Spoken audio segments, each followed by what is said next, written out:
السلام علیکم ورحمۃ اللہ وبرکاتہ۔ بسم اللہ الرحمن الرحیم۔ معزز ناظرین کرام، نبی کریم صلی اللہ علیہ وآلہ وسلم کا بتایا ہوا یہ وظیفہ پڑھ لیں، گھر میں رزق کے ڈھیر لگ جائیں گے، ساری نسلیں بیٹھ کر کھائیں گی۔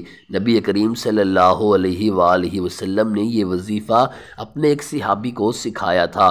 جو شخص یہ تسبیح پڑھتا ہے، رب اسے اتنی دولت دیتا ہے کہ گھر میں جگہ کم پڑ جاتی ہے۔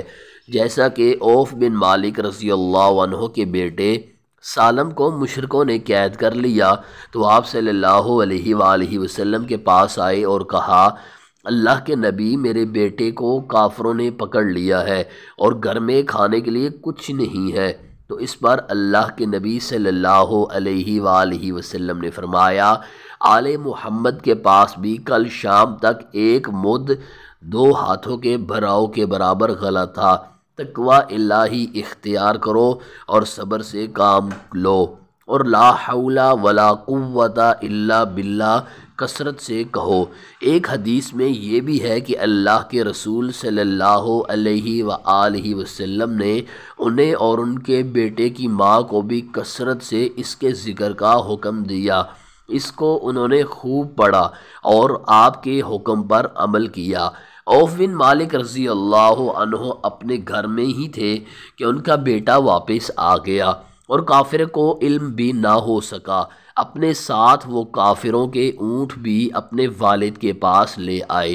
ان دنوں ان کے گھر میں بہت غربت تھی، اس کے باوجود وہ رسول اللہ صلی اللہ علیہ وآلہ وسلم کے پاس آئے اور بیٹے کے بارے میں اور یہ بھی بتلایا کہ وہ اپنے ساتھ کافروں کے اونٹ لے آیا ہے۔ سبحان اللہ۔ تو آپ صلی اللہ علیہ وآلہ وسلم نے انہیں فرمایا، تمہیں اختیار ہے، ان کا جو مرضی کرو، جیسے تم اپنے اونٹوں کے ساتھ کرتے تھے۔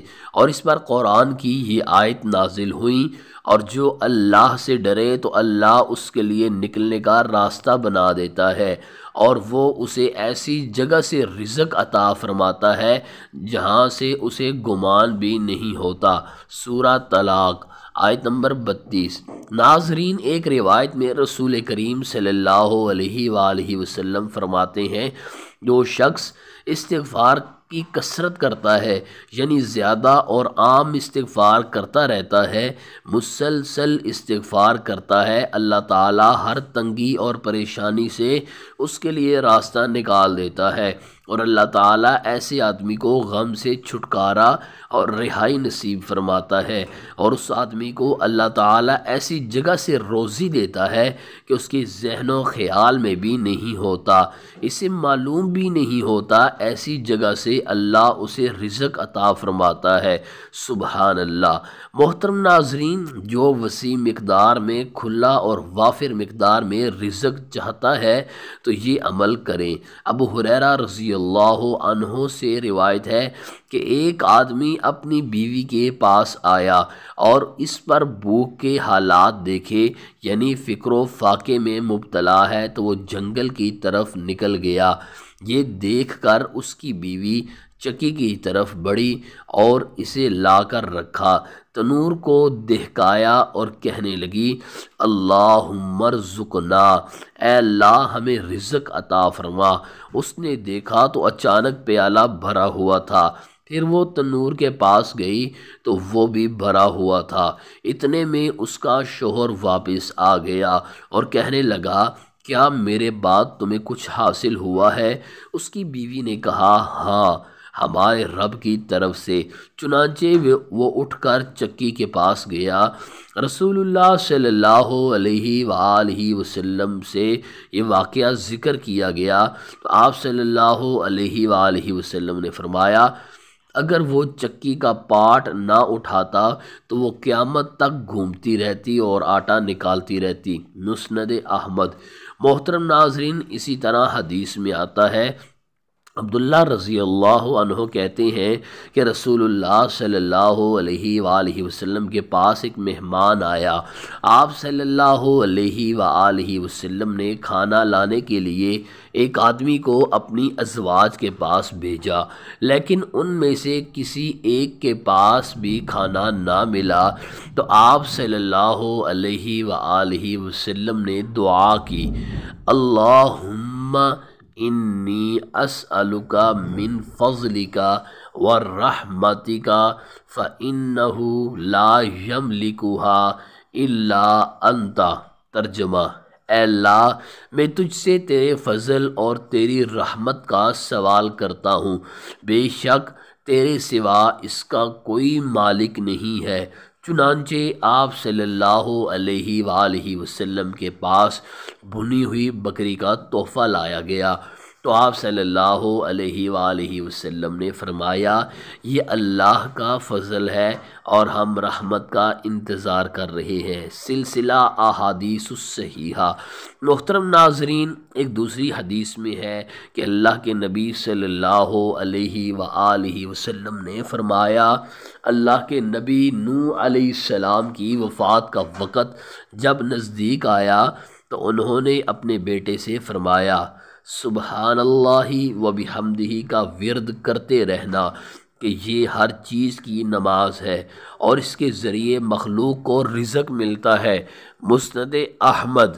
محترم ناظرین، عروہ بارکی رضی اللہ عنہ کہتے ہیں کہ رسول اللہ صلی اللہ علیہ وسلم نے بکری خریدنے کے لیے مجھے 1 دینار دیا، تو میں نے اس سے 2 بکریاں خریدیں، پھر ان میں سے ایک کو 1 دینار میں بیچ دیا، اور 1 بکری اور 1 دینار لے کر نبی اکرم صلی اللہ علیہ وسلم کے پاس آیا اور آپ سے تمام معاملہ بیان کیا، اور آپ نے فرمایا، بارک اللہ لکا فی صفقۃ یمینک، اللہ تمہیں تمہارے ہاتھ کے سودے میں برکت دے، یا اللہ تمہارے دائیں ہاتھ کے معاملات میں برکت دے۔ نبی صلی اللہ علیہ وسلم کی دعا کی وجہ سے پھر اس کے بعد وہ کوفہ کے کناسہ مقام کی طرف گئے اور بہت زیادہ منافع کمایا، چنانچہ وہ کوفہ کے سب سے زیادہ مالدار آدمی بن گئے۔ سنن ترمذی۔ انس بن مالک رضی اللہ عنہ سے مروی ہے کہ ایک اعرابی اللہ کے نبی صلی اللہ علیہ وآلہ وسلم کی خدمت میں حاضر ہوا، عرض کیا، یا رسول اللہ صلی اللہ علیہ وآلہ وسلم، مجھے کوئی بہت اچھی بات کی تعلیم دیجیے۔ رسول اللہ صلی اللہ علیہ وآلہ وسلم نے اس کا ہاتھ پکڑ لیا اور فرمایا، کہو سبحان اللہ والحمد للہ ولا الہ الا اللہ واللہ اکبر۔ اعرابی ان کلمات کو انگلیوں کے پوروں پر گنتے ہوئے مٹھی کو بند کر کے وہاں سے روانہ ہو گیا، پھر کچھ سوچ کر واپس لوٹا۔ رسول اللہ صلی اللہ علیہ وآلہ وسلم نے تبسم فرماتے ہوئے کہا، بیچارہ کچھ سوچ میں پڑ گیا ہے۔ اعرابی نے قریب آ کر کہا، یا رسول اللہ صلی اللہ علیہ وآلہ وسلم، یہ کلمات تو اللہ تعالیٰ کے لیے ہیں، میرے لیے کیا ہے؟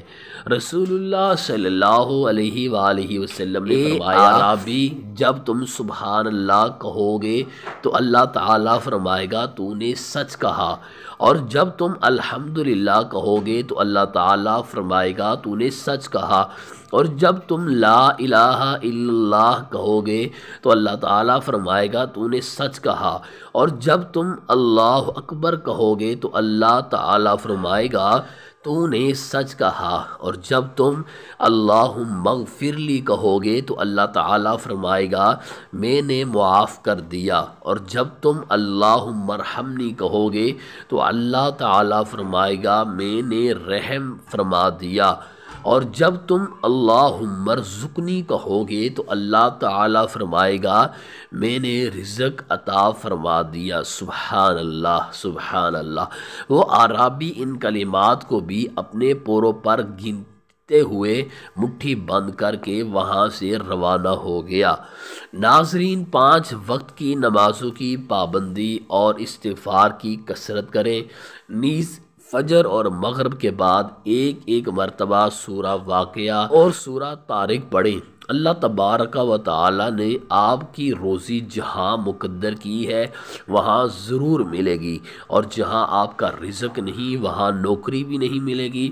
اس لیے بندے کا کام جائز حدود میں رہ کر کوشش کرنا ہے، نتیجہ اللہ تعالیٰ کے حوالے کر دیں، اور عمومی دعا کریں کہ اللہ تعالیٰ حلال و پاکیزہ اور بابرکت روزی میسر فرمائے۔ نیز درجہ ذیل معمولات میں سے جو سہولت سے پڑھ سکیں یا سب ہی معمولات پڑھ لیا کریں۔ نمبر 1، ہر نماز کے بعد 7 مرتبہ اور چلتے پھرتے درجہ ذیل دعا کا اہتمام کریں۔ اللہم اکفنی بحلالک عن حرامک واغننی بفضلک عمن سواک۔ نمبر 2، جب بھی وضو کیا کریں اور دوران وضو درجہ ذیل دعا کا اہتمام کیا کریں۔ اللہم اغفر لی ذنبی ووسع لی فی داری وبارک لی فی رزقی۔ نمبر 3، روزگار کے حصول کے لیے فجر کی نماز کے بعد اپنی جگہ پر بیٹھے بیٹھے طلوع آفتاب سے قبل 70 مرتبہ سورۃ الشورى کی آیت نمبر 19 اللہ لطیف بعبادہ یرزق من یشاء وہو القوی العزیز کا ذکر کریں اور بار بار پڑھیں، اور پھر اشراق پڑھ کر اپنی ضروریات اور خواہشات کی دعا کریں، انشاءاللہ مسئلہ حل ہو جائے گا۔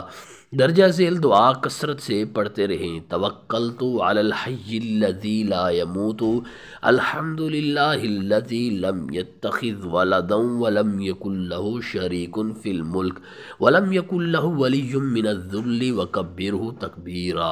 معارف القرآن سورہ بنی اسرائیل۔ حضرت ابو ہریرہ رضی اللہ عنہ فرماتے ہیں، ایک دن میں رسول کریم صلی اللہ علیہ وآلہ وسلم کے ساتھ باہر نکلا، اس طرح کہ میرا ہاتھ آپ کے ہاتھ میں تھا۔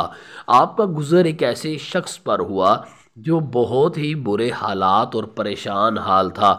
آپ صلی اللہ علیہ وسلم نے پوچھا کہ تمہارا یہ حال کیسے ہو گیا؟ اس شخص نے عرض کیا کہ بیماری اور تنگ دستی نے یہ حال کر دیا ہے۔ آپ صلی اللہ علیہ وسلم نے فرمایا، میں تمہیں چند کلمات بتلاتا ہوں، وہ پڑھو گے تو تمہاری بیماری اور تنگ دستی جاتی رہے گی۔ وہ کلمات یہ تھے، توکلت علی الحی الذی لا يموت الحمد للہ الذی لم يتخذ ولدا ولم یکن له شریک فی الملک ولم یکن له ولی من الذل وکبرہ تکبیرا۔ اس کے کچھ عرصہ بعد پھر آپ صلی اللہ علیہ وسلم اس طرف تشریف لے گئے تو اس کو اچھے حال میں پایا۔ آپ صلی اللہ علیہ وسلم نے خوشی کا اظہار فرمایا۔ اس نے عرض کیا کہ جب سے آپ نے مجھے یہ کلمات بتلائے تھے میں پابندی سے ان کو پڑھتا ہوں۔ ابو یعلیٰ۔ محترم ناظرین، یہ عمل کر کے دیکھیں، انشاءاللہ رزق سنبھال نہیں سکیں گے۔ اگر آپ کو ہماری ویڈیو اچھی لگی ہو پلیز لائک کیجیے، مزید ایسی ویڈیوز دیکھنے کے لیے ہمارے یوٹیوب چینل کو ضرور سبسکرائب کیجیے۔ محترم ناظرین، اگر آپ گھر بیٹھے بٹھائے آن لائن اپنے بچوں کو ناظرہ قرآن پاک کی تعلیم دلانا چاہتے ہیں تو ہمارے ساتھ رابطہ کیجیے۔ ہمارا واٹس ایپ نمبر ہے 0306 8983 012۔